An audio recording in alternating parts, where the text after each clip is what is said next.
I never thought I would say this out loud, but the day I found strangers inside my own home, I actually forgot how to breathe for a moment. My name is Sylvia Hart. I'm 68 years old, and I've spent most of my life believing that if you work hard, build something honest, and keep your doors open to family, you'll be respected for it. I was wrong. That afternoon, I came back earlier than planned from a short trip. Nothing special, just wanted to rest in my own house in Redmond, Oregon. But when I pulled into the driveway, I noticed cars I didn't recognize. At first, I told myself, maybe guests. Then I saw the curtains open. I saw people moving around inside my kitchen.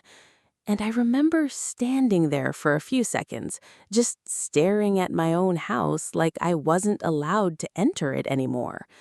When I finally walked in, I saw my son's in-laws sitting at my dining table like they had been living there for years. One of them even had my late husband's fishing hat on his head, laughing. And that's when something inside me changed. Not loudly, just permanently. Because in that moment, I realized something nobody ever prepares you for. Sometimes the people who smile at your family dinners are the same ones who slowly start taking your life without asking. So tell me something honestly. If you walked into your own home and realized it didn't feel like yours anymore, what would you do first? I did not scream when I walked inside my own house. And maybe that was the first moment they realized I was not going to react the way they expected. My name is Sylvia Hart. I am 68 years old, and I have learned over time that silence can be more powerful than anger.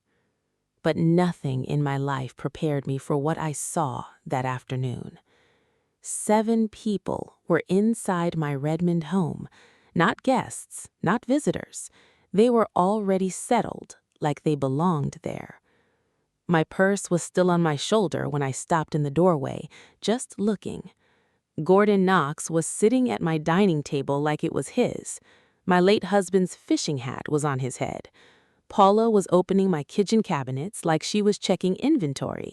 One of the younger men had his shoes on my couch, on my cream cushions I had warned everyone about for years.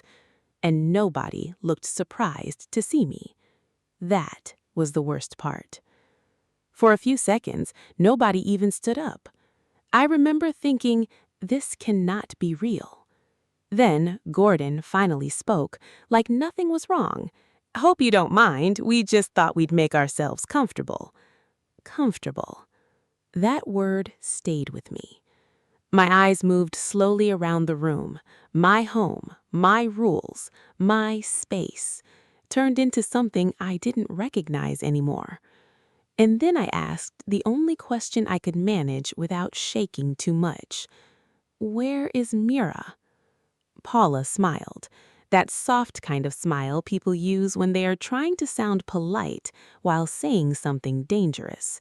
She said the key was fine. We're family after all. Family after all. I repeated that in my head because I needed to understand how a single key had turned into this. Gordon leaned back in my chair like he had lived there his entire life. He tapped my husband's old fishing hat and said, "Sylvia, don't make this complicated. Caleb is your only son. Eventually, this all stays in the family." That sentence should have been normal. It wasn't. Because it sounded less like a reminder and more like a decision already made in their minds. That was the moment I stood a little straighter.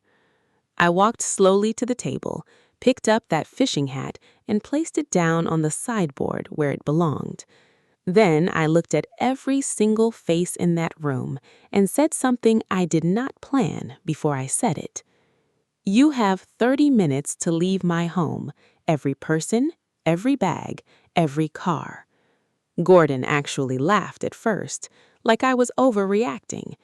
Then I added one more line: calm, steady, no shaking. "After that, I will not be talking to you again. I will be dealing with this legally." The room changed. Not because I raised my voice, but because I didn't. If you were standing in Sylvia's place right now, would you wait those 30 minutes or would you pick up the phone immediately? The moment I set that 30-minute timer on my phone, I could feel the entire room change around me. Not loudly, not dramatically, just subtly. Everyone started adjusting their behavior like they were suddenly aware they had been seen. Gordon wasn't smiling anymore. Paula stopped touching the cabinets. Even the younger ones who were pretending to be comfortable on my couch went still. I remember looking at them and thinking, so they understand now that this is not their space. But what surprised me most was how quickly they tried to regain control. Gordon leaned forward slightly and said, "Sylvia, this is unnecessary. You're making a scene over family being together." Family. I didn't respond right away. I just looked at him because I wanted to understand how someone can sit inside your home and still believe they are the victim. Then I finally spoke. "You are in my house. That is not a scene. That is a fact." The room went quiet again, but this time it wasn't confident silence. It was uncertain silence. Paula stepped forward a little, trying to soften it. "We didn't mean any harm. Mira said it was okay. We were just passing through." Passing through. My eyes moved to the kitchen counter. Groceries, paper plates, things that didn't belong to a short visit. This wasn't passing through. This was settling in too early, too comfortably, too confidently. And that's when I saw something that made everything clearer. A small stack of receipts near the trash drawer. Store purchases, multiple trips, not just food, but duplicate keys. I picked them up slowly. No rush, no emotion on my face, but inside, something tightened. Because now, it wasn't just disrespect. This was planning. Gordon saw the receipt in my hand, and for the first time, he didn't interrupt me. "You made copies of my house keys?" I asked quietly. Paula answered too fast. "Just for emergencies." That word again. Emergency. People always use soft words when they don't want to admit hard intentions. I placed the receipts into my purse and looked at them all one by one. "Every copy comes back to this table before you leave," I said calmly. "And you will leave before that timer ends."